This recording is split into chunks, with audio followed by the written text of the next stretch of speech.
some people like Big Ben, even though we still got a couple games left in the season and everything, talking about 2025 and what they'd be doing with the 2025 team. So here's what the GOAT had to say. Here's what Seven had to say. He has like a 3 or 4 point plan here.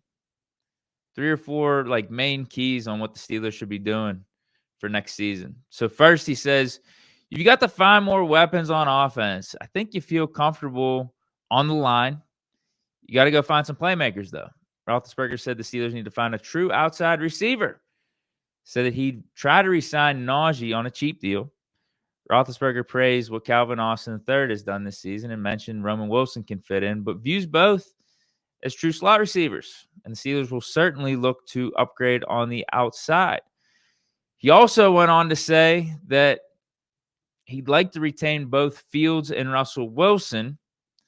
Feels like Wilson has done enough to earn an extension, but if he wants too much money, he'd be comfortable with Fields as a starter. So I listened to his podcast and this portion of the podcast, and like more specifically, when talking about the Russell Wilson extension, he's in the range of Big Ben's in the range of giving Wilson like 3 years, $100 million, like basically the Baker Mayfield contract, like $30 million per year for 3 years. And I don't know how much of that would be guaranteed. For me personally, I wouldn't want more than like 80% of that guarantee, more than like probably 70% of that guaranteed. I'd be more comfortable in like the 50-50 range where like you could kind of get out of the contract after a year and it wouldn't kill you. But Wilson would also get, he would get something that looks decent on paper, looks respectable compared to a bunch of the other quarterbacks in the league. So it could be a win-win situation for both sides. But if Russ wants too much money, Big Ben said he'd be comfortable with Fields as a starter. And then last point he makes is you got to go back in the draft talking about the defense and the secondary. He says try to focus on the secondary. You like what Porter Jr. has done. You like what Minkah Fitzpatrick has done. And if you don't have DBs on the outside, teams are going to pick us apart. Mahomes threw for 320-something yards against us and 3 touchdowns, and there was no pressure on him. If we don't get the pressure, we can't stop on the back end. And that's kind of how this defense has been trending recently, unfortunately. So I get what he's saying there too. So Ben's talking about quarterback, Russ and Fields, what he would do there. Also adding an outside receiver, upgrading the secondary, and then try to bring back Naji, but it's on a cheap deal. He's not saying he's paying Naji. I don't know if that means market value or, cheap deal means below market value, right? If you really want to pick this apart. Market value for Naji would be like 10 plus million. I'm assuming when Ben says cheap deal, he's trying to get Naji for like 6, 7, maybe 8. Because if Ramondre Stevenson, he's getting around 10 million. James Conner got like 10 million. I think it's a little under 10 million. Naji Harris has the case to be getting that. But if you ask me, you ask some other Steeler fans that watch these games, I don't know if Naji Harris is more critical to this offense than a Jaylen Warren, or at least his replaceability, right? I think Jaylen Warren is harder to replace his skill set than a Naji Harris, just flat out. When Naji Harris is averaging for his career, 3.9, 4 yards a carry, to me that says if you get a competent back in there with some sort of talent, you draft a guy in the 3rd or the 4th round, you give him the same amount of carries as Naji Harris. And if they're just competent, if they can hold on to the ball, stay healthy, then they're going to put up a similar type of production. And you're not paying them the $10 million that you might be paying Naji this offseason, or, whatever contract that we or some other team might be shelling out for him.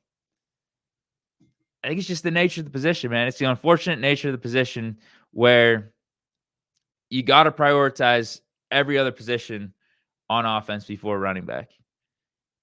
For the most part. There's some outliers with the Saquon Barkley, with Derrick Henry, but if you look at why Derrick Henry and Saquon Barkley are flourishing, even though they are elite running backs, they have great structure around them.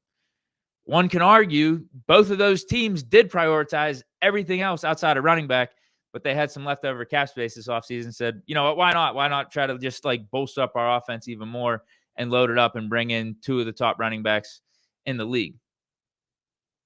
Because you've had guys in the past with the Ravens, they had like that 3-headed monster and like Gus Edwards and some other random running backs have success. You've seen with the Eagles them go through multiple guys in recent seasons. Miles Sanders, he had a career year with the Eagles. Then they moved off him. They were like, you know what? We don't need you that bad. We got everything else in place.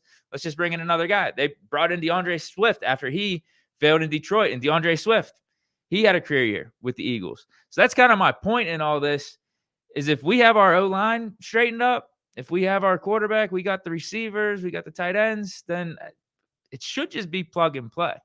It really should. Look at the Rams. They've gone through how many running backs? They keep winning games. Why? Because they got a quarterback and they got a good coach. They got good structure out there. It's the unfortunate nature of the position. It really is. Because look at what 2 elite running backs have done in recent seasons on bad teams. There's just no impact. They're putting up stats kind of, but they're not living up to their full potential at all by any means. Saquon Barkley with the Giants, it's like night and day with what he's doing with the Eagles. You could still see the talent, but it ain't the same. Derrick Henry with the Titans over the last couple of years without Tannehill being healthy and with their receivers getting hurt and their offense being a mess, not the same. People were wondering if Derrick Henry was washed. You think Derrick Henry on the open market after this season, if he was a free agent, is getting the same deal that he got with the Ravens? Hell no. He's getting way more. He's getting like $15 million. But because people were questioning, like if Derrick Henry still had it, Ravens got a discount with him. One could argue that the Eagles kind of got a discount with Saquon Barkley too, in a way, only paying him like $12 million. But still, they had everything in place before the running back. So if I'm the Steelers and we're having conversations about who to pay, whether it's bringing back a Dan Moore, or whether it's paying Russell Wilson, Fields, upgrading the receiver position, paying certain guys on defense. I don't know exactly who we got to pay on defense. Maybe Dante Jackson. We're going to have to pay him if we want to have him come back because he'll be a free agent. I'm prioritizing all those guys before Naji Harris. If it comes down to it, if it comes down to how we're splitting up the money and how we're allocating it, I'm prioritizing that first. Not saying we still can't bring back Naji, but to Ben's point here, like I'll bring Naji back, but the price got to be right for us. Now, I don't know if that price is going to be right necessarily for Naji, and I wouldn't blame him if he decided to part ways and look elsewhere. But we already have a Jaylen Warren here, man. Like we got a really good running back to begin with, and I think he's harder to replace than a Naji Harris. His skill set, what he brings to the table. I'd be willing to roll the dice like that. I definitely would. I mean, if it came down to us solidifying quarterback, us bringing back a Dante Jackson, potentially paying Pickens his contract extension, there's some moving pieces here. So, yeah, Naji, I think you do have value. I think there is a really nice element to his game that complements Jaylen Warren really well.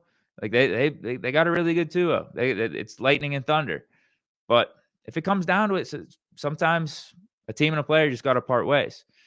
So that was one point that Ben brought up, the Naji situation and the deal there. Fields and Russ, I kind of agree on, but I'm also at this point, you guys heard me on the post-game stream on Christmas Day after we lost to the Chiefs. It came down to it right now with how Russ has been playing recently. I would just sign Justin Fields. I would sign him to a Sam Darnold type of deal, prove it deal, 1 year, $10 million, and give him the reins and say, like, let's see if you could be the franchise guy. We know what your floor is in your 6 games here. We went 4-2. If anything, you were the most consistent thing on offense, most consistent thing on this team for those 6 games. Even though there was some slip-ups, some hiccups here and there, like you only had 1 turnover ultimately, but had 10 touchdowns. We're on pace to have like a 28-29 touchdown season with like 3 or 4 interceptions, 3 or 4 turnovers. Like that's a hell of a season, right? That's not a bad season. And if you add the winning on top of that, what else are you asking for? And I don't even think Fields was close to hitting his potential in those 6 games. I feel like there's so much more to be had with him running an offense. That's what I'm doing. He's 25, 26 years old, has a future in front of him, a development stage still in front of him. But right now, at least you can win games with him. And that's something we didn't really know about Fields before this season with how everything worked out in Chicago. So if the season ended right now, I'm giving Fields a contract, and if you're giving Fields that type of contract, maybe you can't afford a Najee Harris. Maybe you can't afford to bring more pieces back. But we still got 2 games. We still got more information in front of us. So if Russ reverts back to what he was looking like before these last 3 games, and again, he hasn't even been playing that bad, but it's more to what I saw with Fields. Like this is more of a pro Fields take and how good I thought he played in those 6 games. Because in these 3, Russ hasn't been playing bad, but it's not better than Fields. So why am I paying a 36-year-old guy that's not playing better than the 25-year-old dude with a ton of upside more money and paying him for more years and giving him the future? Why would I be doing that? So yeah, but if Russ flips back to playing like a top 5 or 6 quarterback these last couple games, and we got on a little bit of a playoff run, different story. Absolutely different story. And then the outside receiver thing, yeah, that's something we should draft in the first or second round. Same with secondary. I think those are the first 2 picks. I think you draft an outside receiver first round. If you don't draft a corner and you go receiver, then you draft the corner in the second, and vice versa. You draft the corner in the first, then you go receiver in the second, maybe receiver in the third. And make sure it's not a slot guy, because to Ben's point, we got a Roman Wilson, we got a Calvin Austin. They've proven to get separation. Roman Wilson more in college. Obviously, we haven't seen him in the league just yet. But Calvin Austin, yeah, he's been cooking in the slot. He's been a QB-friendly target for Russell Wilson. That's what Roman Wilson is. Like, he's not this outside guy. I think he did play outside a little bit at Michigan, but again, he's not a guy you're predominantly putting out there like that. So let's get another dude in like the George Pickens category, the Mike Williams category, and see what he could do. Like a Martavis Bryant. That's what we should be looking at for like a receiver and upgrading. It'd be a stacked offense, man. Like if we could make the money work and you're adding first or second round talent at receiver and you're bringing a lot of other stuff back, obviously the quarterback situation's in flux. We're not going to be losing much this offseason. We're really not. We're going to have options here. And it's going to be more about adding to what we already have as opposed to losing. But the quarterback situation, like that's a big deal. Quarterback is the most important position in the league. So we do have to get that figured out first.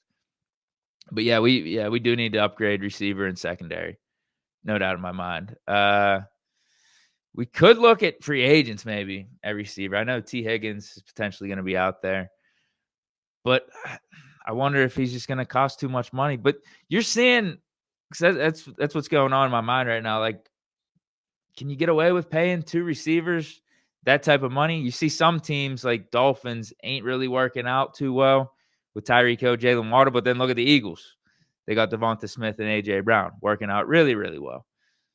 So if we pay a T. Higgins and we have a Pickens, we're going to be looking to give Pickens an extension, paying both of these guys probably north of 25, 30 million. Like, what does that do to the rest of our team? Eagles have somehow made it work. 49ers were going to try to make it work this year, but Brandon Ayuk got hurt because it was going to be Ayuk and Deebo Samuels getting a lot of the money. They also were paying Jennings like $15 million. I don't know how some of these teams can afford it. I really don't. So it's going to be interesting with how the Steelers allocate some of this money coming up, because if other teams are doing it, if other teams are pulling this off, there's no way that Omar Khan wouldn't be able to figure out a way too.